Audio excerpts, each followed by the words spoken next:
बिस्मिल्लाहिर्रहमानिर्रहीम। अस्सलाम वालेकुम। डेली वेदर अपडेट के साथ मैं सईद खान। उम्मीद करता हूँ कि आप लोग सब भी खैरियत से होंगे। तो मेंबर्स, शहर कराची में सर्दी की बाकायदा लहर दाखिल होने जा रही है। तेज ठंडी हवाएं, दर्जे हरारत में नुमाया कमी और रातें पहले से कई ज्यादा सर्द होने वाली हैं। आए जानते हैं मुकम्मल मौसमी तफसील। तो मेंबर्स, शहर कराची में रवा सर्दी का मौसम अब तक गैर मुतासिर कुन रहा है। तहम रवा हफ्ते सर्दी की बाकायदा लहर कराची को मुतासिर करने जा रही है। इस दौरान शुमाल मशरिक और शुमाल से तेज ठंडी हवाएं चलने का इम्कान है, जिसके बायस महसूस किए जाने वाला दर्जा हरारत 8 से 9 डिग्री सेंटीग्रेड तक गिर सकता है। बुस्से जबरात के दौरान दिन भर ठंडी हवाओं के सबब ज्यादा से ज्यादा दर्जा हरारत मामूल से कम रहते हुए 22 से 24 सेंटीग्रेड के दरमियान मुतवक्के है। हवाओं की रफ्तार मुजमई तौर पर 10 से 25 किलोमीटर फी घंटा रह सकती है, जिससे दिन का मौसम खुशगवार रहेगा। रात के वक्त भी ठंडी हवाएं चलने के बायस सर्दी की शिद्दत बरकरार रहेगी। कम से कम दर्जा हरारत 10 से 12 डिग्री, जबकि महसूस किया जाने वाला दर्जा हरारत 8 से 9 डिग्री तक जा सकता है। सर्दी की यह लहर पुस से पीर तक जारी रहने का इम्कान है, जबकि 10 जनवरी के बाद सिंध में सर्दी की एक और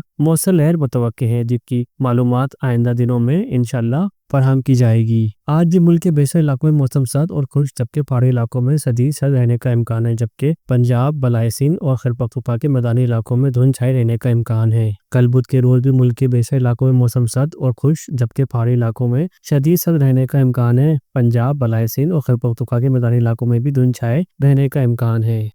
तो मेंबर्स, मौसम की हर वक्त अपडेट के लिए हमारे साथ जुड़े रहें। चैनल को सब्सक्राइब करें, वीडियो को लाइक करें और अपनी राय कमेंट में ज़रूर दें। अगली अपडेट तक के लिए इजाज़त दीजिए। अल्लाह हाफिज़।